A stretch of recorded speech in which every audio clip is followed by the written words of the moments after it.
अरे ये क्या! जगन्नाथ जी कसाई की दुकान पर तराजू से क्यों लुढ़क रहे हैं? आइए देखते हैं इस अद्भुत कथा में। सदन कसाई अपनी दुकान पर मांस बेचता था। तराजू पर मांस तौलते समय भी उसके मुख से निरंतर जय जगन्नाथ का कीर्तन चलता रहता था। यही उसका जीवन निर्वाह था। पर उसका हृदय पूरी तरह श्री जगन्नाथ महाप्रभु के स्मरण में डूबा रहता था। एक दिन कीर्तन में इतना लीन हो गया कि उसे पता ही नहीं चला कि तराजू में बाट की जगह उसने साक्षात शालिग्राम जी रख दिए हैं और उसी तराजू से वो मांस तौलने लगा। उसी समय वहां से एक महात्मा गुजर रहे थे। उन्होंने ये दृश्य देखा तो चौंक गए और तुरंत बोले, अरे ये तुम क्या कर रहे हो? ये तो साक्षात शालिग्राम जी हैं। इतना बड़ा पाप!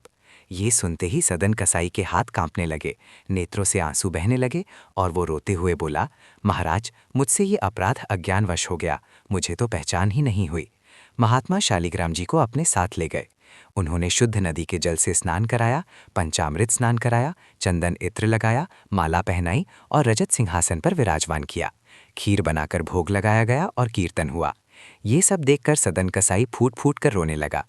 रात्रि में श्री जगन्नाथ महाप्रभु महात्मा के स्वप्न में प्रकट हुए और बोले, सुनो, सुबह होते ही मुझे फिर से सदन कसाई के पास छोड़ आना।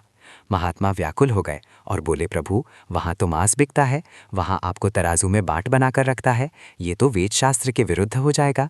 तब श्री जगन्नाथ महाप्रभु करुणा से बोले, क्या मुझे सुख स्नान में मिलता है, सिंहासन पर बैठने में, भोग में, माला पहनने में?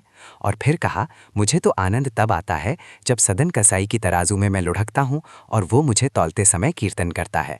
मुझे उसी के पास छोड़ाओ। महात्मा आज्ञा मानकर शालिग्राम जी को वापस ले आए। जब सदन कसाई ने ठाकुर जी को फिर अपने पास देखा तो उसके नेत्रों से अश्रुधारा बहने लगी। वो मन ही मन बोला, नाथ, मैं इतना पापी और गंदा व्यक्ति और आप मुझसे मिलने के लिए व्याकुल। उसी क्षण उसने अपना व्यापार छोड़ने का निश्चय किया। उसने दुकान बेच दी और बोला, आप मुझसे मिलने आए थे नाथ, अब मैं आपसे मिलने आ रहा हूँ। और वो श्री जगन्नाथपुरी की यात्रा पर निकल पड़ा। मार्ग में कीर्तन करती हुई वैष्णव मंडलियाँ मिलती। उसका मन करता कि वो भी साथ चले, पर लोग पहचान कर कहते, अरे हटो, ये तो कसाई है, इसके साथ चलेंगे तो हम अपवित्र हो जाएंगे। सदन कसाई चुपचाप मुख्य मार्ग छोड़ देता और कंटीले रास्तों से चलता हुआ मन ही मन कहता, मेरे चलने से मार्ग भी अपवित्र ना हो जाए नाथ। एक नगर में रात्रि हो गई। वो एक घर के बाहर बैठ गया। उस घर की स्त्री बाहर आई और उसने भीतर आने का संकेत किया। सदन कसाई के हृदय में तो केवल श्री जगन्नाथ जी थे। उसने कोई दुष्ट भाव नहीं रखा, पर स्त्री ने गलत अर्थ निकाल लिया। उसने भीतर जाकर अपने पति का वध कर दिया और बाहर आकर चिल्लाई, इसी ने मेरे पति को मरवाया है। लोग इकट्ठा हो गए और सदन कसाई को राजा के सामने प्रस्तुत किया गया। राजा ने पूछा, क्या तुम अपना अपराध स्वीकार करते हो? सदन कसाई शांत भाव से बोला, सत्य तो मेरे ठाकुर जी जानते हैं, आप जो दंड देना चाहें दीजिए, बस मृत्यु दंड मत दीजिए, मुझे श्री जगन्नाथ जी के दर्शन करने हैं। राजा ने कहा, मृत्यु दंड नहीं देंगे, पर जिन हाथों से अपराध हुआ है उन्हें काट दिया जाएगा। सदन कसाई ने अपनी दोनों भुजाएं आगे कर दी और बोला, मेरे स्वामी भी तो ऐसे ही हैं। उसके हाथ काट दिए गए।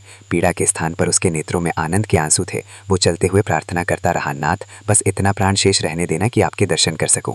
जैसे ही वो श्री क्षेत्र में पहुंचा, श्री जगन्नाथ महाप्रभु आनंद से झूम उठे और बोले, मेरा एक भक्त बहुत कष्ट में आया है, तुरंत पालकी लेकर उसे ले आओ। पुजारी लौटे तो प्रभु ने संकेत दिया, जिसके मेरे समान हाथ नहीं है वही मेरा भक्त है। पुजारी सदन कसाई को लेकर आए। सिंह द्वार पर दंडवत करते समय उसके मन में भाव आया, यदि मेरे हाथ होते तो मैं पूरा दंडवत करता। उसी क्षण श्री जगन्नाथ महाप्रभु की कृपा से उसकी भुजाएं प्रकट हो गई और उसका दंडवत स्वीकार हुआ। यही है पतित पावन श्री जगन्नाथ महाप्रभु, जो बाहरी कर्म नहीं केवल हृदय की भक्ति देखते हैं।